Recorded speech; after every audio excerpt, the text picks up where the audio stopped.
Sambil nungguin Pixel 6 rilis nanti ya, mungkin sekitaran 2 atau 3 bulan lagi ya, masih ada nih satu HP yang belum gue cobain dari lini Pixel series tahun kemarin, yaitu Pixel 4a 5G. HP ini hadir di antara Pixel 4 dan Pixel 5. Tentunya apa yang ditawarkan dari HP ini setara dengan Pixel 5, tapi dengan harga yang lebih murah.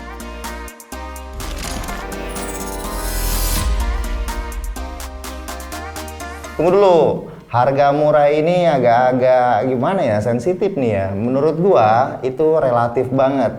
Bisa jadi murah kali ini tuh dalam universe-nya Google, bukan dalam universe-nya Xiaomi sebagai contoh. Ya karena kita kan udah tahu ya, murahnya Xiaomi itu di kisaran 2-3 jutaan. Pixel 4a 5G ini dibanderol seharga 499 US dollar, masuk dalam kategori HP mid-range. Yang artinya nggak murah lagi, ditambah HP Google itu kan nggak resmi di Indonesia ya. Ya maklum, namanya juga HP nggak resmi. Ya beginilah nasibnya, HP yang harga aslinya itu 7 jutaan tapi bisa jadi 10 jutaan. Yuk kita mulai dulu dari segi desain. Kita beli Pixel 4a 5G ini yang warnanya putih, warna baru yang dirilis sama Google pas 5 bulan setelah launching HP-nya. Rese nih Google, gimana nggak rese? Kalau kita perhatiin, ya jelas warna putih ini lebih menarik warnanya daripada warna hitamnya yang kelihatan basic banget. Beda dari Pixel 5 yang berbahan kardus, maksudnya tuh feel-nya tuh sama seperti megang kardus. Pixel 4a 5G ini berbahan plastik, backdoor-nya plastik, frame-nya juga plastik. Jadi HP ini pastinya enteng, bobotnya cuma sekitar 170 gram. Lihat ke bagian sisi ada power button yang berwarna hijau muda, tapi kelihatannya agak-agak loncer ya. Kalau kita ketuk-ketuk dari belakang itu ada suara getarannya. Oh ya, HP ini juga masih menggunakan fingerprint pada bagian belakangnya, yang bukan hanya untuk security dan buka lock screen aja, tapi juga kita bisa gunakan untuk membuka bar notifikasi melalui swipe. Lanjut ke bagian atas, nah di sini ada port jack audio nih. Sekali lagi ya, mengenai jack audio nih, pendapat gue ini mah, zaman sekarang jack audio itu ibaratnya jadi fitur unggulan untuk HP-HP yang harganya itu terjangkau, HP-HP yang harganya murah, HP flagship, dan pengguna HP flagship yang sesungguhnya itu udah pasti pakai TWS yang harganya mahal. Makanya kita udah jarang banget ngeliat jack audio itu ada pada kebanyakan flagship, kecuali flagship gaming dan yang anti mainstream. Masuk ke bagian spesifikasi, HP ini sejatinya adalah Pixel 5 dalam bentuk yang berbeda, dalam harga yang lebih murah tapi punya spek yang mirip banget. Perbedaannya itu ada di ukuran yang sedikit lebih besar, tapi baterainya malah sedikit lebih kecil. Layarnya nggak 90 Hz, nggak ada wireless charging, dan juga nggak ada IP rating. Lihat ke bagian layarnya, HP ini menggunakan panel OLED yang udah support HDR, punya resolusi Full HD+, refresh rate-nya 60 Hz, dan punya tingkat kecerahan jika dipakai di luar ruangan itu up to 700 nit dengan fitur adaptive brightness. Gue sendiri merasa kurang terang ya pada kondisi outdoor. Mengenai kualitas layarnya, bisa gue bilang ini sama persis seperti layarnya si Pixel 5. Touch-nya responsif, nonton Netflix juga enak, udah sertifikat L1 plus HDR, multimedia sampai ngedit foto juga sangat asik karena mampu memberikan warna yang sangat akurat.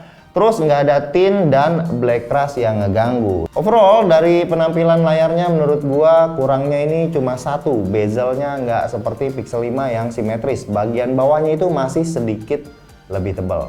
Karena mengejar tren 5G pada saat itu dan lebih mengutamakan harga yang sepadan, HP ini menggunakan chipset kelas menengah yang udah support 5G, Snapdragon 765G.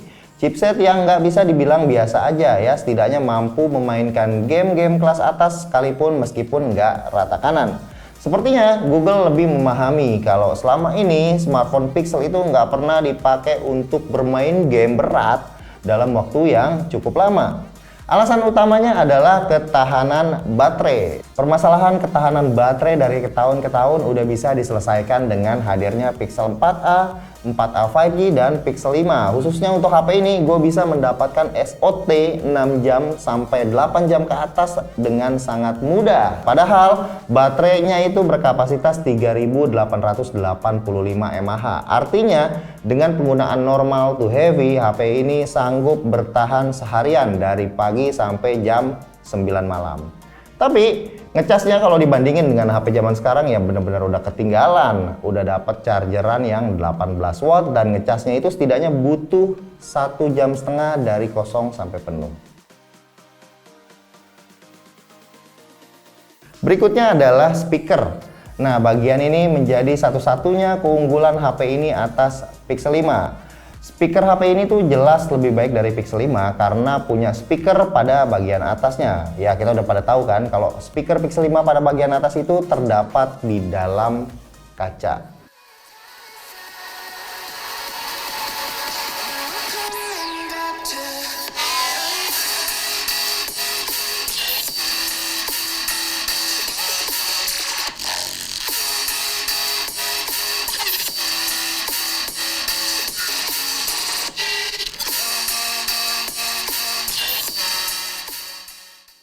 Masuk ke bagian user interface, sepertinya ini menjadi preferensi personal gue ya. Kalau UX yang ditawarkan oleh Google itu sangat simpel dan menyenangkan. Software yang mereka punya ini sangat clean ya, nggak ada bloatware, iklan, ataupun notif yang ngeganggu. Semuanya berjalan dengan sangat smooth. Pixel 4a 5G ini datang dengan Android 11. Saat ini udah masuk ke security patch bulan Juni 2021. Google sendiri akan menjamin support update untuk 3 tahun ke depan maksimalnya. HP ini akan mendapatkan upgrade sampai ke Android 13. Belum lagi mereka sangat dikenal itu dengan membagikan fitur drop. Jadi ada fitur-fitur terbaru dari Pixel terbaru akan diberikan kepada Pixel yang lebih lama. Perpaduan software yang bagus dengan hardware yang secukupnya tetap membuat smartphone ini memiliki experience yang menyenangkan. Contohnya seperti keyboard dan haptic vibrate-nya yang bagus. Vibrate ini juga ada pada recent app, swipe notif, bahkan pada button untuk kameranya. Software kameranya tanpa gimmick, padahal sensor kameranya yang dipakai itu udah masuk dalam kategori uzur. Bayangin aja, dari Pixel 2017 Google nggak ganti-ganti sensor kameranya. Sekarang mari kita bahas soal kameranya. Setup kamera belakang Pixel 4a 5G ini adalah dual kamera. Normal wide 12 megapiksel f1.8 IMX363 dan ultra wide 16 megapiksel. Kamera HP ini persis seperti apa yang dimiliki oleh Pixel 5 dari hardware sampai ke software, sampai ke fitur-fiturnya yang dimiliki. Tanpa terkecuali, semuanya sama persis. Ada dual exposure slider, live HDR net pada viewfinder, ada auto night sight, portrait mode night sight, astrofotografi, video 4K 60 dan cinematic pan. Terakhir adalah fitur yang didapat itu astrofotografi timelapse. Hasil foto yang nggak usah diraguin lagi ya, kamera Pixel ini masih menjadi salah satu kamera point and shoot terbaik dari jajaran HP flagshipnya Android. Mau foto siang, indoor, portrait, low light, sampai foto bintang, semuanya dimudahkan melalui software. Begitu juga dengan kualitas perekaman videonya. Ini contoh kamera ultra wide, rekam 1080 at 60 fps. Pixel 4a ini bisa langsung pindah dari ultra wide ke normal dan ke dua kalinya ini digital zoom. Seperti ini kualitasnya sambil naik motor ini. Saya bersama anak saya yang paling ganjen yang bernama Aleta. Tapi sayangnya nggak bisa switch ke kamera depan. Hai dong. Hai. Ini kamera depannya sudah kejauhan dikit baru kelihatan kan. Perekamannya itu di 1080 30 fps aja. Sambil naik motor ya. Dadah. Dadah. Satu hal lagi nih yang ingin gua sampaikan adalah perspektif gua mengenai perusahaan smartphone asal US. Contohnya seperti Apple dan juga Google ini. Mereka punya flagship yang punya kualitas kamera jempolan. Mereka juga punya lini produk terjangkaunya yang mungkin kita bisa sebut dengan istilah mid-range. Tapi mereka nggak mengurangi sedikit pun kualitas kamera pada lini smartphone terjangkaunya. Contohnya seperti apa yang dimiliki oleh Pixel 4a 5G ini, yang kualitasnya kameranya itu bisa diadu dengan flagship zaman sekarang.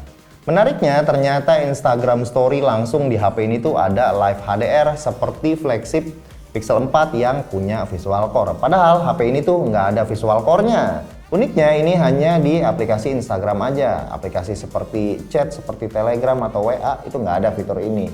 Dan HP ini juga bisa ganti ke lensa ultra wide pada Instagram Story. Itu secara langsung alias direct. Oke, kesimpulan dari gua kalau kita bicara soal harga ya, di Indonesia jelas HP ini tuh bukan untuk kaum mendang-mending yang hanya berbicara soal spek, dan spek. Yang belum tentu semuanya itu kepake. Pixel itu masih punya segmen sendiri untuk orang-orang yang terbuka tentang experience penggunaan sebuah smartphone. Pixel 4a 5G itu datang bersama Pixel 4a yang lebih murah dan Pixel 5 yang harganya lebih mahal. Entah kenapa gue merasa HP ini tuh seperti anak tiri yang nggak dianggap, yang nggak ada yang bahas, nggak ada yang ngomongin, dan nggak kedengeran. Padahal HP ini tuh menawarkan semua fitur yang dimiliki oleh Pixel 5. Oke, segitu aja video kali ini, review Pixel 4a 5G. Kasih like kalau kalian suka, jangan lupa share ke teman-teman kalian. Nanti kita ketemu lagi pada video berikutnya. Bye.